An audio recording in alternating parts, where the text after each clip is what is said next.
the silence came first. Not the comfortable silence of a sleeping house or the peaceful quiet of a forest at dawn, but the terrible, absolute silence that arrives when something fundamental has broken. On the morning of March 15, 2247, every listening station humanity had scattered across the solar system and beyond went dead. The constant background chatter of the universe, the pulsar rhythms, the stellar winds, the electromagnetic whispers of distant civilizations that humanity had decoded over the past century, all of it stopped at once, as if someone had pressed a cosmic mute button. Dr. Sarah Chen was the first to notice. She sat in the observation deck of the Armstrong relay station, suspended in the gravitational sweet spot between Mars and Jupiter, watching her screens turn from a cacophony of data into flat, empty lines. For 17 years, she had monitored the communications array, the vast network that kept humanity connected to its scattered colonies and listening posts. She had weathered solar storms, equipment failures, and the occasional cosmic ray shower that scrambled her instruments. But this was different. This was everything going quiet at once. She ran the diagnostics 3 times before accepting what she was seeing. The equipment was fine. The universe had simply stopped talking. Her hands trembled as she opened the emergency channel to Earth Command, and, for the first time in her career, she struggled to find her voice. What do you say when the stars themselves have gone silent? How do you report the death of cosmic conversation? Earth Command took her seriously because they had no choice. Within hours, every observatory, every satellite, every deep space monitoring station confirmed the same impossible thing. The universe had withdrawn into itself, and humanity was alone in a way it had never been before. The news spread across the colonies like a virus, generating panic on Mars, prayer on the generation ships, and grim speculation on Europa. Humanity had spent 2 centuries learning to listen to the cosmos. Now the cosmos had stopped listening back. But Sarah knew something the others didn't. In those final moments before the silence fell, she had caught something on her instruments. A pulse. No, not a pulse, a scream. A transmission so powerful it had overwhelmed her receivers, coming from the direction of Sol, from Earth itself. She had archived it automatically, but, in the chaos of the silence, she hadn't had time to analyze it. Now, alone in her quarters while the rest of the station descended into controlled chaos, she pulled up the data. What she found made her blood run cold. The transmission wasn't random noise or some natural phenomenon. It was structured, deliberate, and utterly terrifying in its implications. Someone on Earth had broadcast something so powerful, so fundamentally disruptive, that it had rippled across spacetime itself. And, embedded in that transmission was a message, repeating on every frequency, in every language humanity had ever spoken and, several it hadn't, we are no longer prey. The path to that moment had begun 43 years earlier, in the slums of New Jakarta, in the crumbling remains of what had once been Indonesia.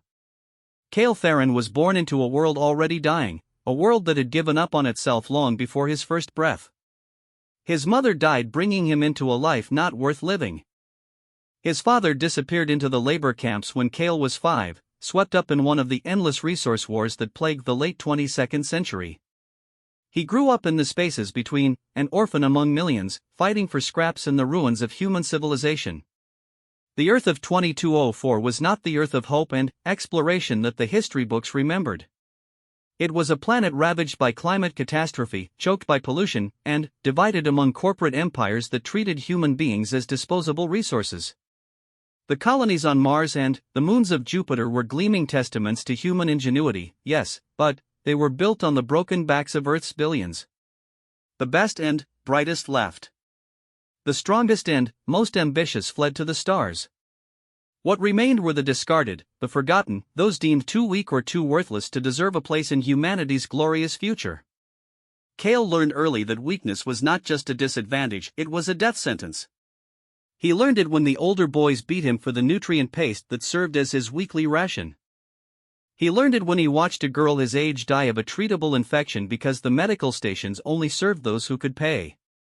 He learned it when he was forced into the tunnels beneath the city, crawling through toxic waste to salvage circuit boards that corporate drones would buy for pennies. Every day was a lesson in powerlessness, every night a reminder that the universe did not care if he lived or died. But Kale had something the others didn't. Not strength, he was small for his age, thin as wire, with bones that showed through his skin.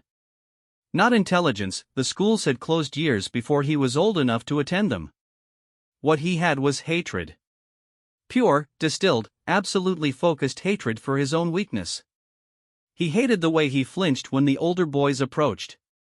He hated the tears that came when he was hungry. He hated the part of him that wanted to give up, to lie down in the toxic mud and stop fighting. That hatred became his fuel, his purpose, the only thing that kept him crawling forward when everything else said to stop. He began with small victories. He learned to hide his rations where no one could find them. He learned which corporate drones would pay more for salvage and how to negotiate without showing fear. He learned to read by studying the discarded data screens he found in the tunnels, teaching himself through sheer stubborn repetition. Each tiny triumph was a brick laid in the wall he was building against the world. Each moment he refused to surrender was a small death of his weaker self. By the time he was 12, Kale had survived longer than most in the slums. That alone was an achievement. But survival wasn't enough anymore. He had discovered something in the abandoned corporate databases he accessed through salvaged equipment, information. The corporations that ruled Earth from their orbital platforms, the colonial governments that looked down on the homeworld with disgust, they all believed that Earth's population was controllable because they were ignorant. Keep them desperate, keep them stupid, and they would never question the system that ground them to dust. Kale began to learn everything he could. He taught himself programming from corporate training modules never meant for eyes like his. He studied physics from educational materials intended for colonial children. He absorbed history, mathematics, engineering, every scrap of knowledge he could steal from the data networks. It was dangerous work. The corporate AI monitors were always watching, always hunting for unauthorized access. Getting caught meant immediate termination, not arrest. The corporations didn't waste resources on trials for people like him. But, with each day, he felt the weak version of himself dying a little more. The boy who had been afraid of the dark, terrified of pain, desperate for approval, that boy was being methodically destroyed, replaced by something harder, colder, infinitely more dangerous.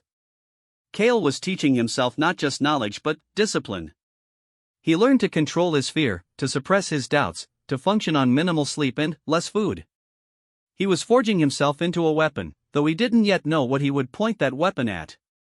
The turning point came when he was 16. He had broken into a corporate data cache, looking for information he could sell to the underground markets.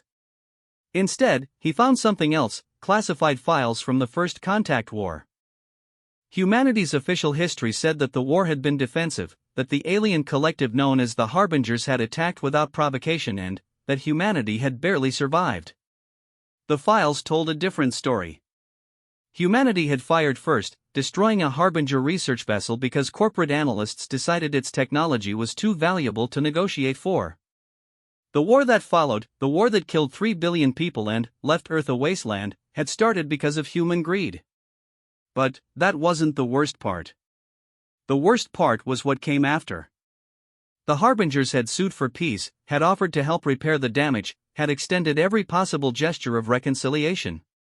Humanity's response, directed by the corporate councils, had been to accept the peace publicly while secretly working to develop weapons that could strike at the Harbingers' home systems. The plan had failed. The Harbingers' quantum monitoring systems had detected the preparations, and they had responded not with violence but with something far more devastating. They had cut Earth off. No contact, no trade, no technology transfer.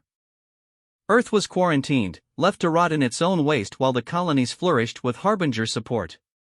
Kale read the files 3 times, unable to process what they meant. Everything he had been taught, every assumption he had made about the nature of the universe, was built on lies. Earth wasn't suffering because of alien aggression or natural disaster. Earth was suffering because the people in power had chosen to sacrifice it for their own advantage. The corporations that ruled from orbit had deliberately kept Earth weak, divided, and desperate because that made it easier to exploit. The rage that filled him then was different from the hatred he had cultivated against his own weakness. This was cold, calculating fury directed outward. He understood, with perfect clarity, that the system would never change on its own. The corporations would never suddenly develop compassion. The colonial governments would never decide to help their homeworld. If Earth was going to be saved, if humanity's billions of discarded children were going to have any chance at dignity, someone would have to force the change. But one person, even one as determined as Kale had become, couldn't fight corporate empires and interstellar governments. He would need allies. More than that, he would need to transform himself completely, to destroy every last trace of the weak, powerless child he had been. He would need to become something unprecedented, something the universe had never seen before. He started by going underground in ways the corporations couldn't track. He used his programming skills to create new identities, spreading versions of himself across the data networks like ghosts. He reached out to others like him, the forgotten and the discarded, those who had nothing to lose and everything to fight for. He found engineers who remembered when they had built things that mattered, scientists who had been discarded when they got sick, soldiers from the corporate wars who had been thrown away when they were no longer useful. One by one, he brought them together, not with promises of revenge but with a simple question: are you ready to stop being weak? The movement that grew from those conversations had no name at first. It was just people helping each other survive, sharing resources, protecting the vulnerable. But Kale was building towards something larger. He had learned from his study of history that every successful revolution required three things: a clear enemy, a compelling vision, and the willingness to pay any price for victory. He had the enemy, the corporate oligarchy that had turned Earth into a sacrifice zone. He had the vision, a humanity united, powerful, refusing to be prey for anyone. What he needed now was the willingness to pay the price. That price became clear when he was 23. The movement had grown beyond what he could have imagined, spreading through Earth's slums and factory zones like wildfire. Thousands, then tens of thousands, then hundreds of thousands of desperate people finding purpose and power in collective action. The corporations noticed, of course. Their initial response was predictable: targeted strikes against the movement's visible leaders, arrests and disappearances designed to terrorize the rest into submission. Kale watched a dozen people he had recruited personally get dragged away by corporate security forces. He watched the videos of their interrogations, their torture, their eventual executions. The old Kale, the weak boy from the slums, would have broken under the guilt. Would have turned himself in to stop the suffering. That version of himself was long dead, and the man who remained understood that those deaths were not failures, they were investments. Each martyr created 100 new recruits. Each act of corporate brutality stripped away another layer of the population's acceptance of the system. He began to orchestrate more direct confrontations, pushing the corporations to respond with increasing violence. Food riots that he knew would be suppressed with lethal force. Strikes in critical manufacturing sectors that would trigger automated security responses. It was brutal mathematics, trading lives for momentum, and Kale executed it with perfect coldness. He had destroyed the part of himself that felt guilt over necessary sacrifices. He had become a man who could calculate the exact number of deaths required to spark a global uprising and sleep soundly afterward. The corporations made their final mistake when they decided to make an example of New Jakarta. The orbital platforms positioned their weapons, massive railgun arrays designed to drop tungsten rods from space with the force of nuclear weapons. The plan was to obliterate the slum where Kale had been born, killing millions to terrorize billions. It was exactly what Kale had been waiting for. In the 3 days before the strike, he evacuated everyone he could, using the movement's networks to spread people throughout the city's tunnel systems. Then, he hacked the corporate communications networks and broadcast every detail of the planned attack to every screen on Earth. The world watched as the corporations prepared to commit genocide for the crime of demanding dignity. And, when the strike came, when the tungsten rods fell and turned 30 square kilometers of slum into a crater that glowed with residual heat, Kale made sure everyone saw the aftermath. The millions who had lived there, now vaporized. The thousands more dying from the shockwave and debris. The corporate spokespeople explaining calmly why it had been necessary to maintain order. That was the moment the revolution truly began. Not with hope or inspiration, but with absolute rage. Across Earth, billions of people who had accepted their suffering as inevitable suddenly understood that the system didn't just exploit them, it would kill them without hesitation if they stepped out of line. The uprising that followed made every previous revolution in human history look like a minor dispute. Factory workers seized control of manufacturing plants. Engineers turned automated systems against their corporate masters. Soldiers who had been fighting for corporate armies turned their weapons on their commanders. Kale orchestrated it all from a hidden bunker beneath the ruins of Shanghai, coordinating through quantum encrypted networks, directing forces he had spent years building. He had become a ghost in the machine, everywhere and nowhere, impossible to track or stop. The corporations tried, of course. They sent kill teams and viral AI programs and even orbital strikes against suspected locations. But Kale had learned from the new Jakarta massacre. He had already destroyed the part of himself that needed a fixed location, a safe place, a home.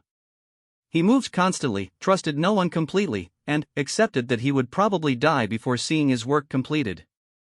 The war lasted 7 years. 7 years of brutal urban combat, of orbital bombardments met with hacked defense systems, of corporations discovering that their automated armies could be turned against them by people who had nothing left to lose. Earth became a charnel house, a planet-wide battlefield where the old order fought desperately to maintain control against a population that had finally learned to fight back.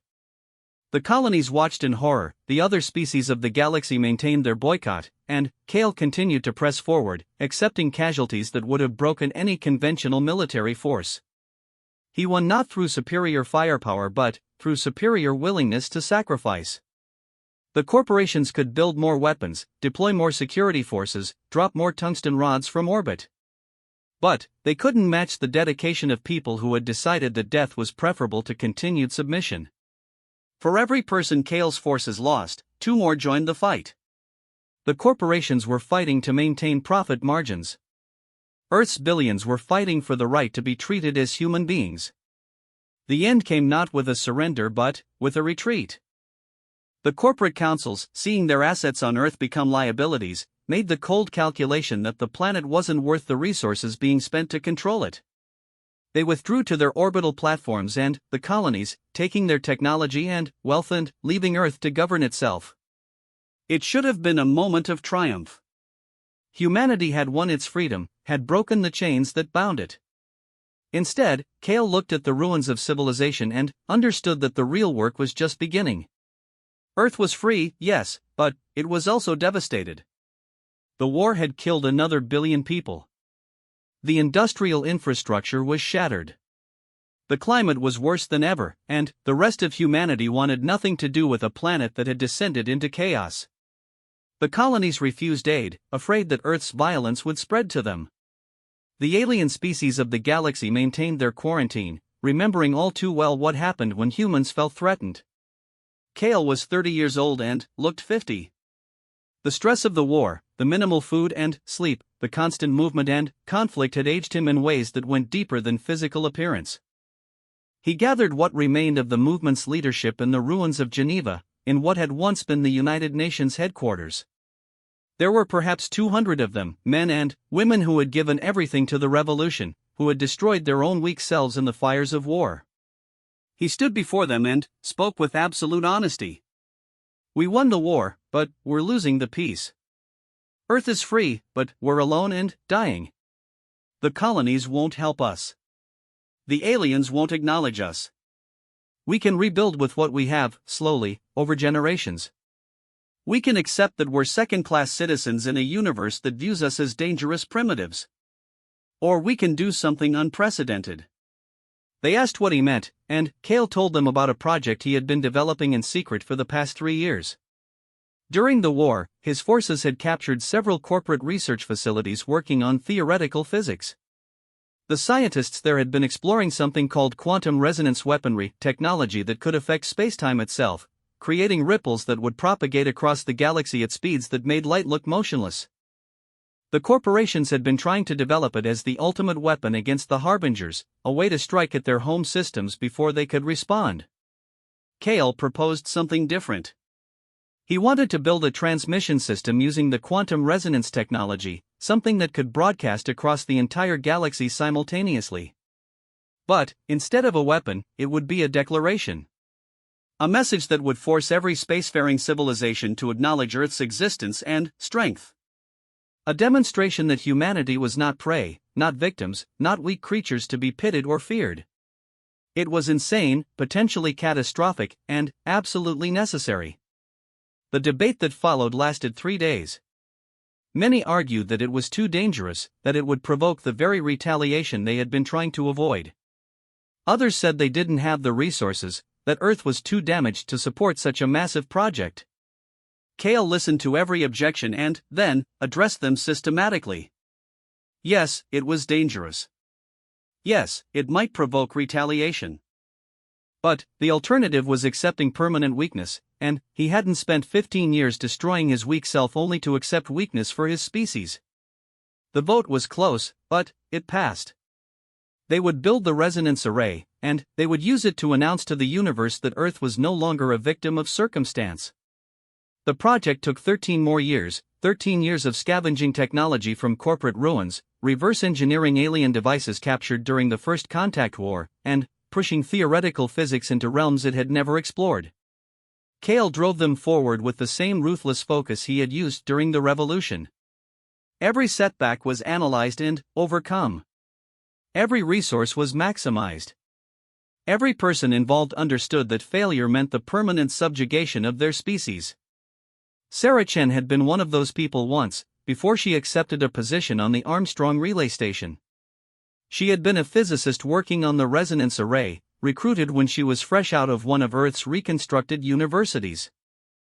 She had believed in the project initially, had worked 18-hour days alongside engineers and scientists who spoke of changing humanity's place in the cosmos.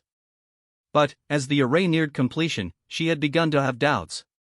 The power levels required were astronomical. The potential side effects were barely understood. When she raised concerns, Kale himself had met with her. She remembered that conversation in perfect detail, even now, decades later. Kale had listened to her concerns without interrupting, had acknowledged that she might be right about the risks. Then, he had asked her a simple question: if you were certain that humanity would remain enslaved, exploited, and eventually exterminated unless we took this risk, would you still refuse to act? She hadn't had an answer then. She didn't have one now, watching the data from that final transmission scroll across her screens. Kale had activated the array, and the results were even more dramatic than the most optimistic projections. The quantum resonance had propagated across the galaxy in microseconds, touching every star system, every inhabited world, every ship traveling between the stars. And, embedded in that resonance was Kale's message, translated by alien AI into every known language in the galaxy. The message was not diplomatic. It was not conciliatory or hopeful or designed to make friends. It was a declaration of sovereignty backed by the demonstrated ability to touch every corner of galactic civilization simultaneously. This is Earth. We have been ignored, exploited, and quarantined. We have been treated as primitives too dangerous to contact and too weak to defend ourselves. Those days are over. We are no longer prey. We will not be dismissed. We will not be victimized. Any species that wishes to engage with us will do so as equals, or they will not engage with us at all. This transmission demonstrates our ability to reach any point in the galaxy. Consider carefully what else we might be able to reach. The silence that followed was not the silence of awe or respect. It was the silence of an entire galaxy holding its breath, trying to process what had just happened. Humanity, the quarantined primitives, the species that had started the First Contact War through greed and stupidity, had just announced itself as a power that could touch civilizations thousands of light years away. The implications were staggering. If Earth could send messages through quantum resonance, what else could it send? Weapons?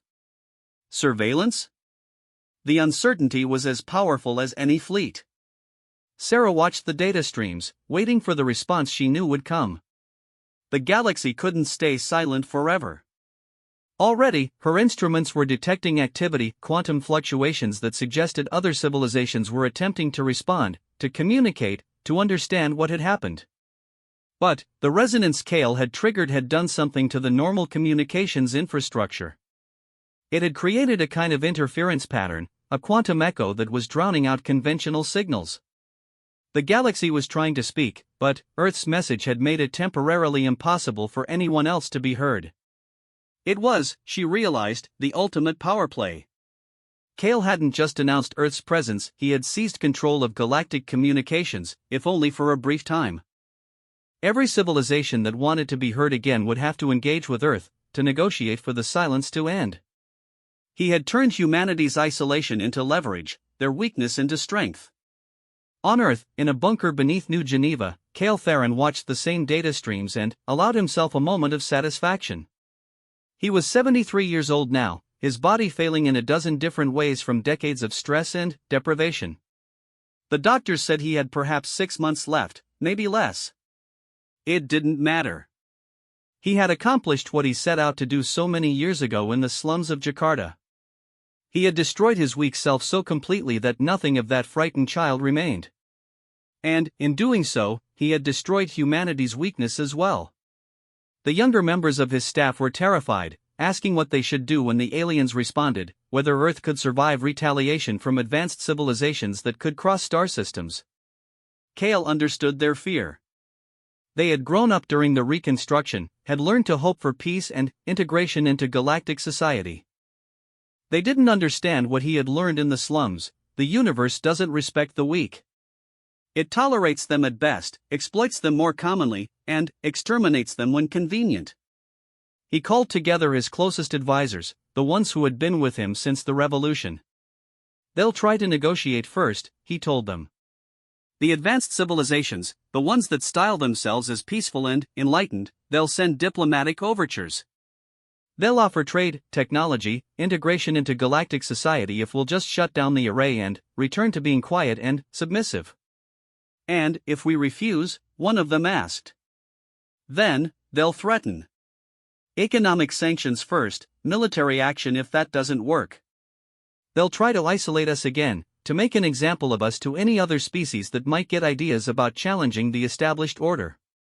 Kale's smile was thin and cold. Let them try.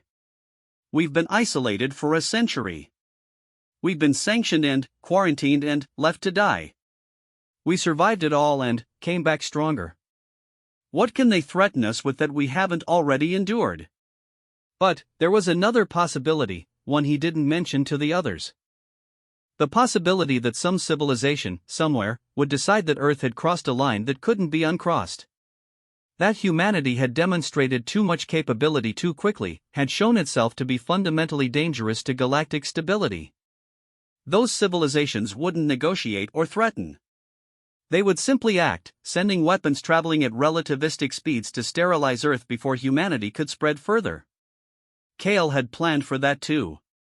The resonance array wasn't just a communications device. The same technology that could send messages through quantum space could detect incoming threats before conventional sensors. Earth wouldn't have much warning if someone decided on extermination, but it would have some. And, in the years spent building the array, other projects had progressed in parallel. Defense systems based on captured alien technology. Weapons that the corporations had been developing before their fall. Not enough to win a war against a galactic coalition, but enough to make victory expensive. The first response came 3 days after the silence fell. Not from the Harbingers or any of the other major civilizations, but from a species called the Keshri, an aquatic race that had been trading with human colonies for decades. Their message was brief and, to the point: we acknowledge Earth's demonstration. We propose formal diplomatic relations. Please cease the resonance interference so normal communications can resume. Kale had Sarah send a response equally brief: diplomatic relations will be established when Earth is recognized as a sovereign power with full rights and protections under galactic law. Until then, the array remains active.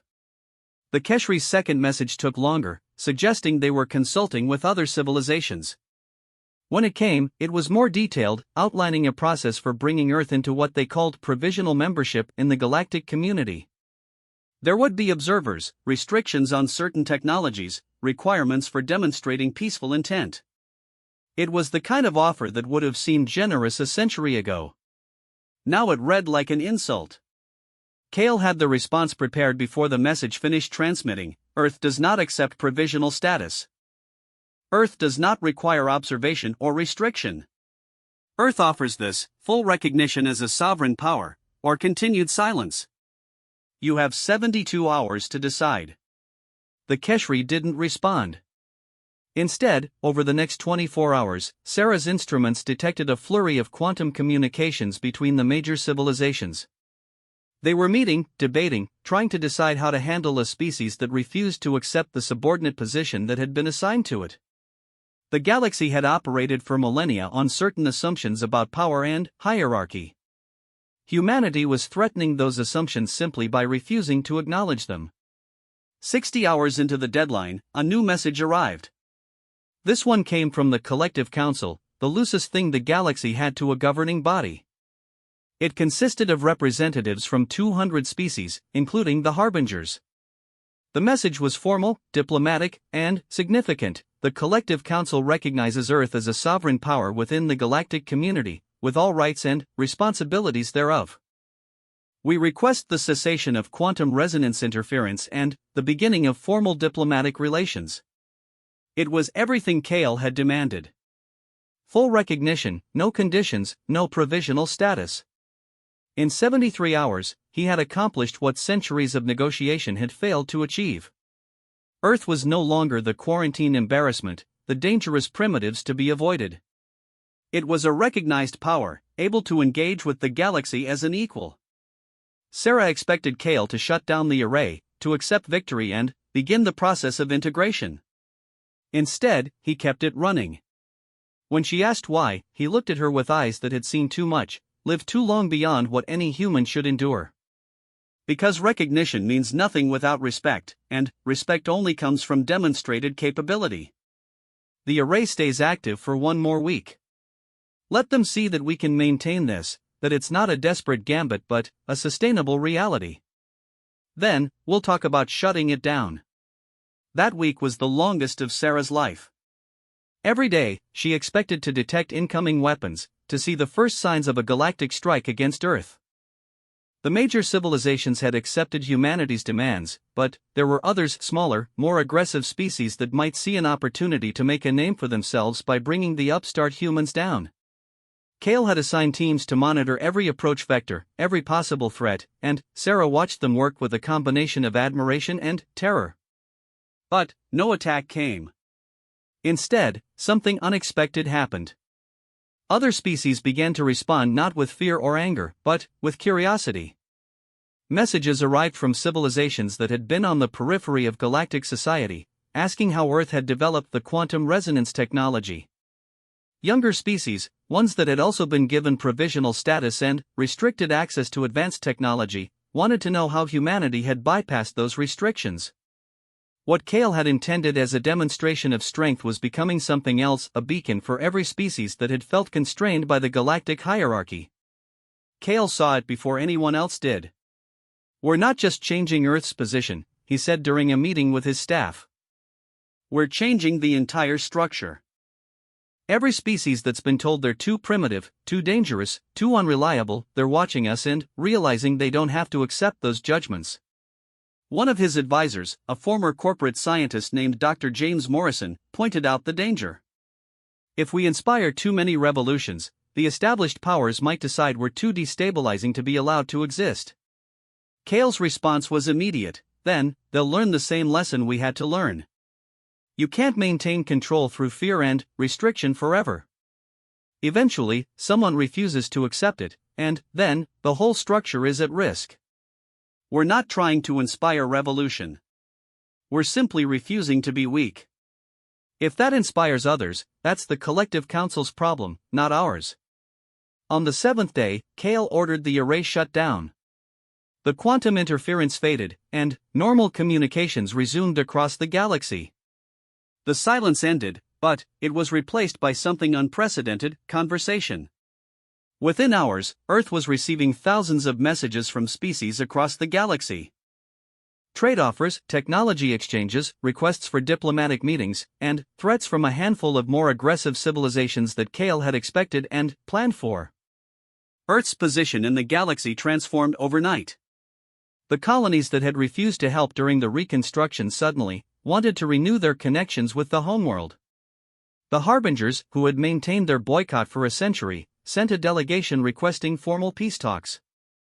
Even the corporations that had fled to the orbital platforms began negotiating for the right to return, offering technology and resources in exchange for access to Earth's markets. Cale negotiated with all of them from a position of strength he had built deliberately, methodically, through decades of sacrifice. Earth would trade, yes, but only as an equal. The colonies would be welcomed back, but not as overlords, as partners in a unified humanity. The harbingers would have their peace talks, but Earth would not apologize for defending itself or for breaking free from subjugation. Every conversation, every agreement, every treaty was built on a foundation of demonstrated capability and absolute refusal to accept weakness. He lived long enough to see the first harbinger delegation arrive on Earth, long enough to shake the appendage of the being that represented the species humanity had once fought. The harbinger representative spoke through a translator, expressing admiration for humanity's resilience and asking what Earth wanted from galactic society. Cale's answer was simple: we want what everyone wants. To be treated with dignity. To have our sovereignty respected. To be judged by our actions, not by assumptions about our nature.